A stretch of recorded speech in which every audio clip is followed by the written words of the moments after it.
Hi everyone, how to see the password or username of your Riot Games account.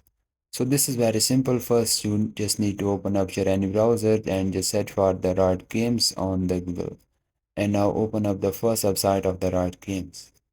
Now here click on the sign in option you are seeing on the right hand top. And guys, once you click on that, you will go to the new page where you can sign in. And if your cookies are saved in your Chrome browser, so you can just click on the password and the password will show here and the username will also show in the username section. And if your account is logged in on your browser, you can simply click on the Google icon and just simply sign in with your account and you are able to forget your password. And if your cookies are saved, then you are able to see your username and password here. And guys, this is how you can see your username or password. Just simply try this and this can fix your problem. And I hope guys this video is helpful for you. So please like it. I will see you guys in the next video. Bye bye.